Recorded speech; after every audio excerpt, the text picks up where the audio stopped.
The following is a program of the Santa Barbara County Education Office. To learn more, visit sbceo.org.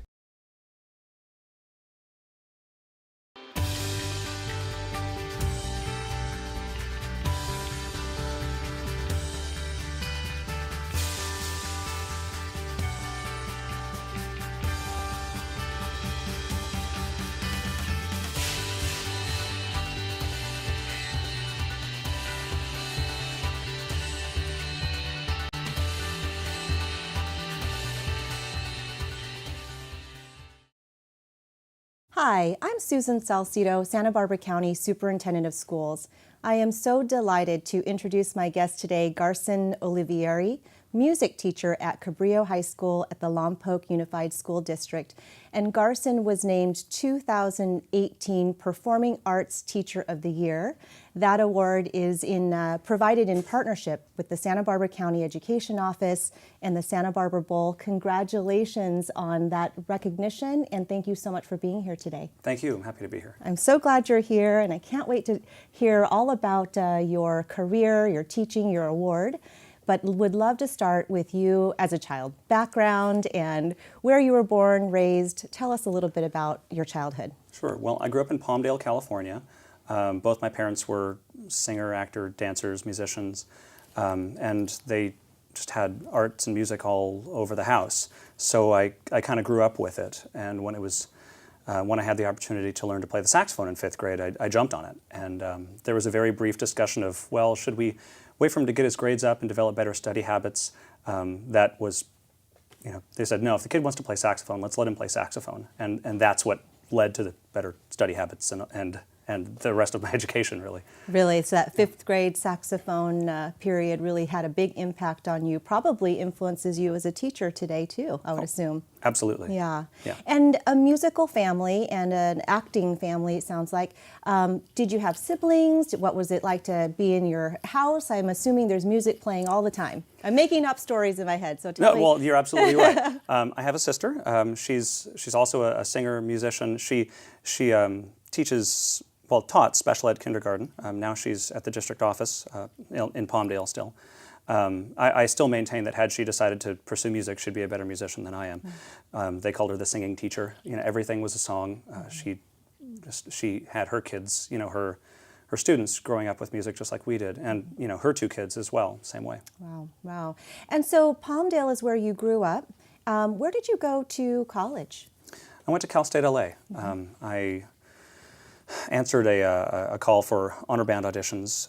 It's a recruiting band that they do, and I instantly just loved the faculty and the small school, and everybody was on a first name basis. In fact, in that way, it was similar to how I started as a musician. Smaller class sizes, very, kind of one-on-one teaching. My saxophone teacher especially was a huge influence there and a huge reason I picked that school. Garson, will you share with our audience the musical instruments that you can play or maybe can't play, because I think there's fewer that you can't, maybe none that you can't? Well, when you study music education, that's what the degree is in the pedagogy of teaching all of the instruments. So my major instrument is saxophone. I'll perform as a saxophonist, percussionist, vocalist, conductor. I play all of the instruments in band and orchestras that I teach, even if I won't, perform publicly on them, because there's a difference between the pedagogy, the teaching of the instruments and knowing them inside and out, and not necessarily spending a lifetime in the practice room on every single one. So was the major in music, or was the major in music pedagogy, teaching? What was the major? Music education. Music education. And at what point did you know you wanted to be a teacher? What drew you to teaching? The experience in band when I was in 7th, 8th grade. It's not so much that I picked it, but that I never considered anything else. I just always, that's what I'm going to do. So what else would I do? What else would you do? So you majored in music education, and as soon as you graduated, what was your first position? My first position was at Lusinger High School in Lawndale, California, and I started that position in the second year of my credential program. I was teaching as an intern, so that was my student teaching experience was in my own classroom with a mentor from the university. Draw us the path from there to Cabrillo High School. Sure. Well, I spent 1 year at Lusinger. and was realizing that the city, I'd been in the LA area for long enough. I needed some sort of change. So I went back home to Palmdale for a couple of years. My sister just had her first child, and it was great to just be with my family for a couple of years.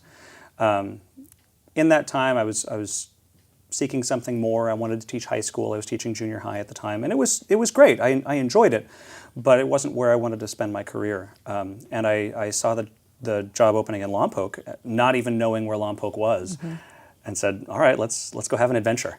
And it turns out that my mother spent some time in Lompoc when she was a kid. Is that right? And I didn't know it. They lived in Santa Maria and in Lompoc. Her father worked at Vandenberg. Wow. So yeah, and I found out after I moved here. That's incredible. So you went on a teaching interview and obviously accepted the position. And what was the position that you were first offered? It was split half-time and half and half between Vandenberg Middle School and Cabrillo High School. I was teaching a beginning orchestra, and we hadn't had an orchestra for I don't know how many years before, but we had the instruments but didn't have any of the classes. Kathy Froming was the one who said, I want to start an orchestra at my school because I realized that so many really successful schools have one thing in common, that's successful orchestra programs. So we did. That's grown into 2 classes at VMS, 2 classes at Cabrillo, and a class at Los Barros now. It was beginning band and a concert band at VMS, and then, what was it at Cabrillo? The jazz band, the advanced band, and a beginning band at Cabrillo. Wow. Yeah. And Kathy Froming, who was a former teacher, now assistant superintendent at the Lompoc Unified School District. So she really had a vision and met you to help implement that vision, sounds like, at LUSD. So that's fantastic. And there's something that occurred at Los Barros. That's an elementary school, at the Los Barros Performing Arts Academy. Can you tell us a little bit about the work you've done with that academy? Well, we started a band and orchestra program from scratch. Their principal, Heather Anderson, spent a sizable chunk of money on buying new instruments for these kids. She consulted me on where we should get them and what we should buy, and we outfitted a classroom with enough, violins and violas and cellos and basses and saxophones and everything, flutes, clarinets, everything we needed for a band and orchestra class. And we got a sizable donation from ICANN in Santa Barbara of a bunch of string instruments. And started from scratch, bought books, taught the kids, taught them the first couple of notes, and That's fantastic. It was fun. It sounds like a lot of fun. Yeah. I heard of a very special story that occurred. I hope you'll be able to tell it, about students at Los Barros and their first experience performing in front of their peers. Tell us about that story. Absolutely, that was fun. Okay, great. Okay, so it's our first performance for the student body, somewhere towards the end of the year. And we were playing, the songs that a lot of students play when they first start their instruments. I really believe in playing music that's familiar so that they already have a background in it. It's prior knowledge. It's the same as any other classroom. So they all know Mary Had a Little Lamb. Let's learn to play that. Let's learn to play Hot Cross Buns. All those things. The classics. Yeah, the classics. Yeah. Playing the jams. Right. So we start playing nursery rhymes for the kids. We're playing Old MacDonald Had a Farm and all those things. And just on a whim, I said to I think it was K through third class that was watching us, sing along if you want. And this entire room of kids starts. Sorry, I need a second. Yeah, no. It's huge for me. I love moments like this. So I'm thinking back to it, like kind of getting choked up. This entire room full of K through third graders starts singing along with the nursery rhymes, but not hesitantly. I mean, they were going for it, and they were perfectly in tune, singing together, making music, because they hadn't learned that it's something to be shy about yet. It was those kids just being the musicians that they are, before somebody got to them and said, well, we don't sing, or just mouth the words. Your attitude. Forget about all that. It was such just joy. Right, just go be a musician. So pure. They weren't judging it, they were just having fun with it. Yeah. And that's exactly what I think music is all about, is making music as a community, as a group of people, and sharing it together. So that was a fun time. Sounds like an incredible moment. It really music really brings people together. I mean, you're the one who can say all that music can do, but it really is incredible. That moment, you painted the picture so well. I feel like I was there too, and it really is very special, very, very special. So I have had a chance to hear about what you do in your day from zero period to the end, but I'd love for you to share your schedule at least with the audience. Sure. We start at 7 a.m. with jazz band. It's early, but if you've got to start your day that early, jazz is a really good way to do it. And then first period is symphonic winds. It's our advanced band. And in that class we just do wind instruments, just woodwinds and brass. Percussion have their own class period later in the day. Third period is band techniques and concert band. It's a class for students who want to learn to play an instrument for the first time, who want to learn to read music, or for students who already play an instrument and want to pick up a secondary. And then fourth period is, it's an intermediate orchestra. We have a couple people who are starting a string instrument for the very first time. For the most part, it's students with a year or two of experience, and we're building on the skills they've already acquired. Fifth period after lunch is advanced orchestra, and a lot of those kids have been with me since they were in 7th grade. So, 6 years of experience with the same teacher, it's a lot of fun. They love what they do so much. Mm-hmm. And then sixth period is, not symphonic winds. Sixth period is percussion and color guard. So first semester, it's a training class for our marching band. Second semester, they'll go into dance techniques and put on the color guard will put on a show of their own. And the percussion class will start on percussion ensemble music. They'll learn the parts, the percussion parts to what the symphonic winds will play at concerts, festivals, and start training for next year's marching band. Fascinating. But boy, a busy, busy day, a really great day. It's a lot of fun. A lot of fun, good. And so you talked a little bit about the marching band and the color guard, and so I'm assuming that there's some competitions that are involved with the marching band that you're a part of. And from what I've heard, for you, it's not actually really about the competition. It's really about the experience. Can you share a little bit about what you think about that experience for the students? Yeah. We are a competitive marching band. We like that aspect of it, but that's, like you said, not the reason we do it. Competition can be a good measure of where you're at compared to the standards of what the art is. But all the kids are there because they love it so much. It's hard work. It's like a sport for artistic kids. It's so athletic and requires so much time and dedication.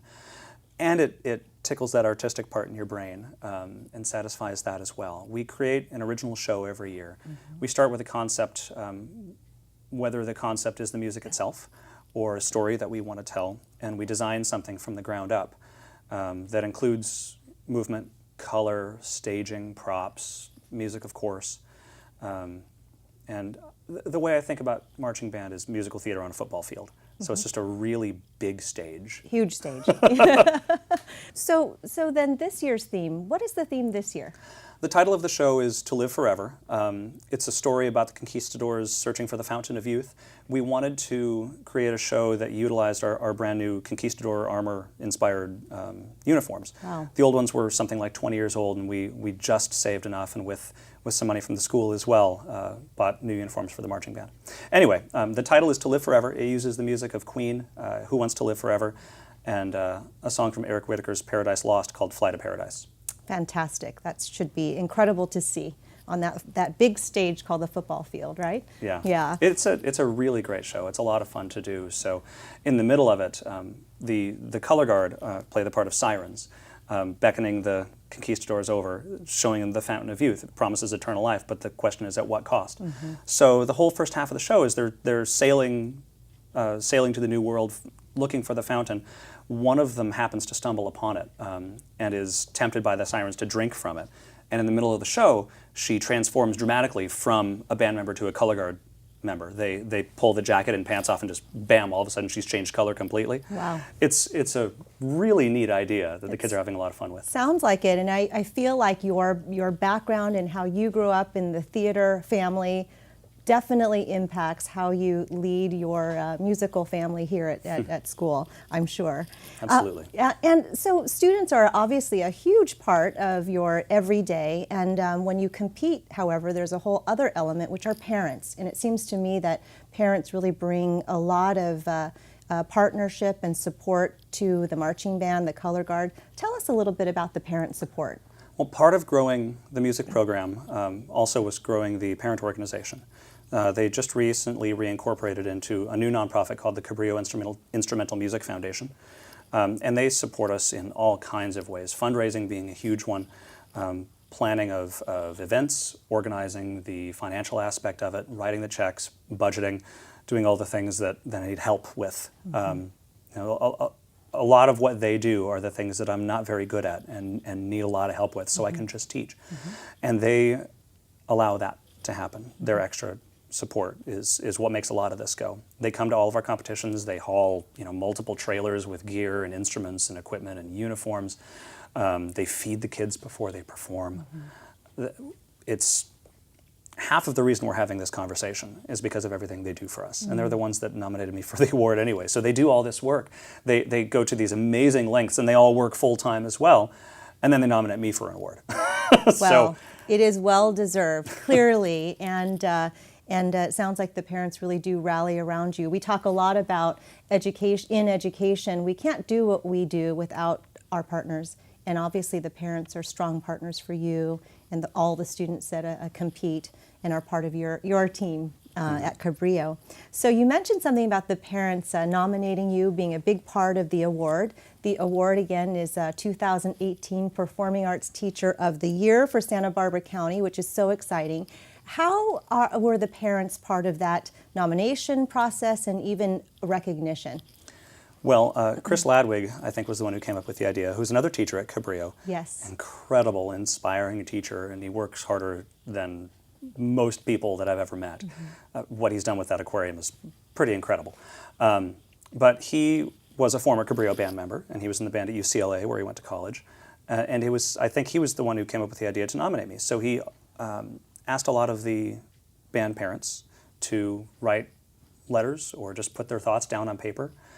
He asked administration, he asked Kathy Froming, and then he put it all together and submitted the application. And so tell us about nomination. Sorry. And I think you heard about the fact that you were awarded that at Disneyland. Is that right? Yeah. Yeah, and I think Chris was there and parents were there. Tell us about that. Yeah, not only was Chris there, Chris was performing with us that day. It was awesome. You see, Chris in a high school marching band uniform. It was just a Well, I didn't hear that part. Now, you might not have told you that. Okay, but I just no. told everybody apparently. So what were you doing at Disneyland, and what paint us the picture? Sure. Well, we were marching in the Disneyland parade down Main Street. We needed to do something for these seniors.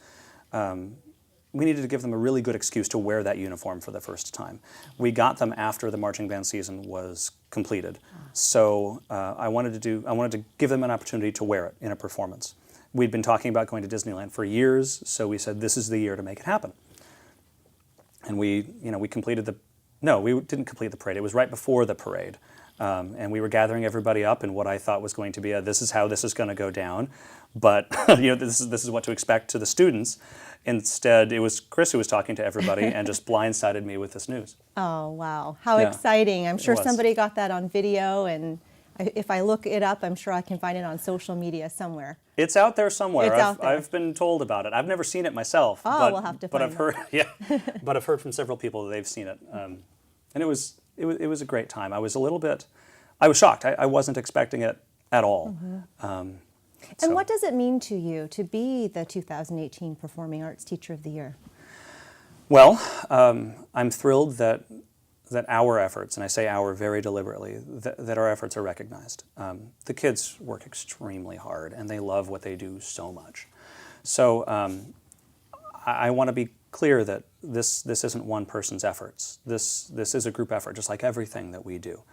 So, from the parents that I've already mentioned to the incredible efforts of the students, what we do is everything is group oriented. So this is really about us. What it means to me, I'm happy that music education is being recognized. That's the biggest part. That somebody out there cares, and that students who are being successful just by working their tails off are being recognized. And what does music education and music creativity, all that you bring into your classroom and out on the field, what can that mean for a student? What does music enrichment and having music around you, creative performing arts, what can that provide for a student? Well, music isn't what we do, it's who we are, first of all. So these students, some of them who just recently started playing an instrument and discovered just how fulfilling it is, it's not a class period of their day. It really taps into their humanity, because that's what music is. It's a reflection of our humanity and the culture that creates it. So what does it mean? Gosh, besides everything. What can it do for a student that maybe otherwise wouldn't have known without having that performing arts in their day? Well, you'd have to ask each individual student. I can tell you what it means for me. Music's the reason I got an education. Music's the reason that I wanted to become a good student. I'm not sure I would have gone to college for any other reason, but that's what I needed to do. So it changed my life completely. I've got students who they start playing an instrument, it changes their whole outlook on life and their education. It influences what they want to do in college, where they want to go. It gives them the opportunities and the reason to go seek out something else. It gives them an orientation, a direction to go. I'm constantly advocating that you don't need to be a professional musician to be a musician. So I mean, even though a lot of our students do go into music in college, that's not a requirement. I mean, a lot of the best musicians I know are doctors, lawyers. They play in community bands because they want to. They make music a part of their lives because they want it to be a part of their lives, not because they necessarily want to bring in a paycheck with it, and that's okay. So, I mean, asking what does it mean, that's an extremely difficult question, because I don't know that I've got the words for it. But I think I don't need to explain it at the same time, because I think somewhere in there, everybody who is a musician already understands. Yeah, I think your explanation is really, the complexity of the question and the complexity of the response is really telling, because what you started out to say is music is not what we do, it's who we are. It's really part of a person's identity, and it really goes so deep. It's not just an additive or a piece of a curriculum. It's really why a student might even come to school is because of that who they are, which is really, really complex and I think rich and deep and detailed. So really appreciate that explanation. Well, an important part of it is that all of us are musicians and all of us are artists, all people. I mean, we all have that within us. It's such a huge part of just our species. It's just as natural to us as eating, breathing. It's just realizing there's sound around us, and we find ways to figure out how it's organized.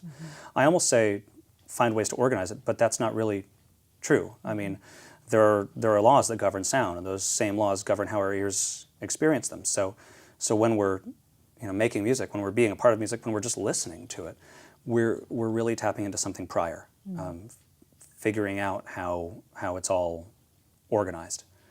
So, like you said, it's not something that's an additive. It's not something we add to who we are. It's really figuring out who we are and where that part of us is. That's great.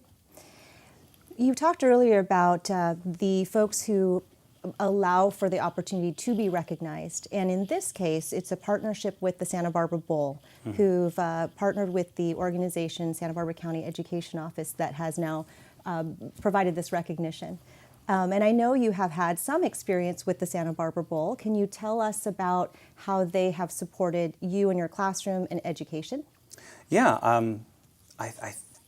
gosh, it's been a while, but I think it was the Santa Barbara Bowl who put together the donation of those instruments to Los Sparrows, I believe. Okay. I'm pretty sure. Okay. I hope I'm speaking correctly on TV. But they also donate instruments to our local schools, VMS as well. They offer grants for teachers. I'm applying for one right now, in fact. That's great.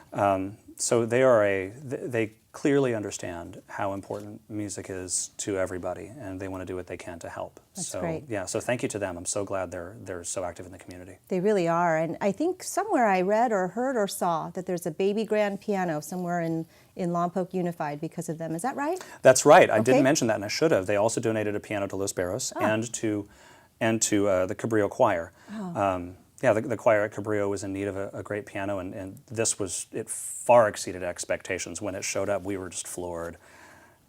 Wow, that Yeah. is great. That is really great. Yeah. So there have been so many wonderful things that you've shared today about the opportunity you have in teaching your students music. What do you think is the best part of teaching in your day, of your year? Well, other than just that I get to do this for a living. It's great. I love this. Best part of the day, and probably one of the reasons I became a teacher, when kids figure something out in music, it's a special kind of light bulb moment. And I think for the same reason that I was describing what our relationship as humans to music. I think that's part of it. It's like they're making realizations about the universe when they learn something new. Plus, it's just that satisfaction of creating art and doing it as a group and creating those really special moments. When you create a musical moment, it's so satisfying in such a special way that it just takes the air out of the room. When everybody just goes, yeah, that was it. That's a lot of fun. That sounds like a lot of fun. And we get to do that every day. And we have time for one short question, but I would love, I know your students are watching and folks back at home are watching. What's a message you have for students? That teachers, whether it's music or science or history, we really can't give you anything you don't already have. You are your own best teacher. That's part of why the mantra in our classroom is the sound has the answer and it'll tell you if you listen. Another part of it is, rule number one is to begin with the goal in mind. So what I'm hoping that we're cultivating isn't just musicianship, but realizing that your best teacher is you, and that it's up to you to take responsibility for what you're learning and where you're going. Because nobody can do it for you. We can show you where it is. We can show you how to find it. But you're the one who gets to do the work and gets to have the reward. Garson, I just want to thank you for what you do to inspire students every day, the impact you have on the community. I really feel it's an honor to sit across from you and talk with you just for these brief few moments. The 2018 Performing Arts Teacher of the Year. I know it's a recognition in one point in time, but I just want to thank you for what you've done so far and what you will do to contribute to our community. Thank you. It's absolutely my pleasure. Thank you. I'm Susan Salcido, Santa Barbara County Superintendent of Schools. Thank you so much for joining us for this edition of Talking with Teachers.